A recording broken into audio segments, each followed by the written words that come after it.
Assalamualaikum warahmatullahi wabarakatuh.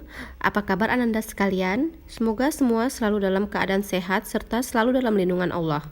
Tidak terasa sekarang kita akan memulai pelajaran pertama di semester 2. Silahkan Ananda buka buku halaman 75 bab 4, yaitu tentang semangat kebangkitan nasional tahun 1908. Semangat kebangkitan nasional. Latar belakang terjadinya penjajahan oleh negara-negara Eropa adalah karena rusaknya ekonomi Eropa sebab terjadinya Perang Dunia. Perang Dunia ini menyebabkan sumber ekonomi dan lahan di negara Eropa hancur, sehingga mereka harus mencari sumber baru ke seluruh dunia untuk melakukan perdagangan. Namun, ternyata bangsa Eropa tidak hanya melakukan perdagangan, melainkan juga langsung menguasai dan menjajah negara-negara tersebut. Awal mula penjajahan Belanda dimulai di Indonesia sejak didirikannya VOC pada tanggal 20 Maret 1602.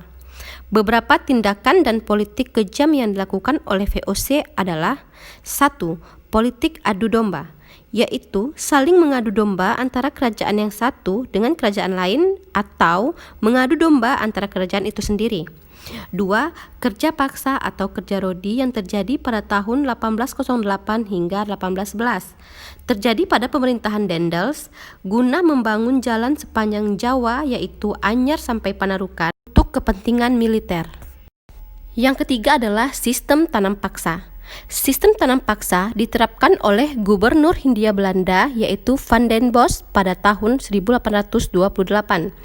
Sistem tanam paksa mewajibkan rakyat menanami sebagian dari sawah dan atau ladang dengan tanaman yang sudah ditentukan oleh pemerintah dan hasilnya harus diserahkan kepada pemerintah Belanda.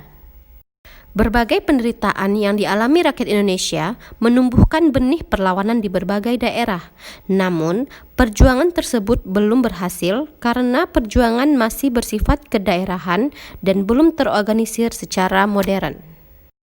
Setidaknya ada 3 tokoh Belanda yang tinggal di Indonesia atau pernah tinggal di Indonesia yang merasakan penderitaan yang dialami oleh rakyat Indonesia. 3 tokoh tersebut yaitu 1. Baron van Hove, 2. Edward Douwes Dekker, dan yang ketiga adalah Mr. van Deventer. Kemudian, Mr. van Deventer mengusulkan agar pemerintah Belanda menerapkan politik balas budi. Politik ini programnya terdiri dari 3 program. Yang pertama adalah edukasi atau pendidikan, 2 transmigrasi, dan 3 irigasi. Atas berbagai desakan dari berbagai pihak, akhirnya politik balas budi ini pun dilaksanakan. Walaupun politik ini dilaksanakan oleh pemerintahan Belanda, ternyata 3 program itu hanya menguntungkan kepentingan Belanda saja. Contohnya, yang pertama adalah irigasi. Irigasi ini dibangun untuk kepentingan pengairan perkebunan milik Belanda, bukan milik rakyat Indonesia. Yang kedua adalah edukasi. Edukasi ini bertujuan untuk mendidik rakyat Indonesia agar terampil sehingga Belanda tidak perlu lagi mencari tenaga kerja dari Eropa yang mana upahnya lebih mahal. Jadi pemerintah Belanda mendidik rakyat Indonesia lalu memperkerjakannya dengan harga yang lebih murah. Dan lagi-lagi ini hanya demi kepentingan Belanda.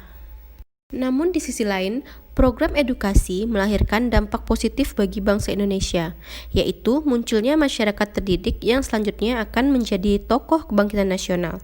Karena bangsa Indonesia saat itu kondisinya bodoh, terbelakang, dan kemiskinan merajalela. Hanya itu materi untuk pertemuan pertama ini. Lalu silahkan dibuka bukunya halaman 799. Ada aktivitas 4.1. Silahkan dikerjakan uraian yang ada di tabel sebelah kanan yang berisikan tentang perjuangan pahlawan nasional. 6 pahlawan nasional yang ada di sebelah kiri. Dikumpulkan minggu depan beserta catatannya di sekolah. Terima kasih. Assalamualaikum warahmatullahi wabarakatuh.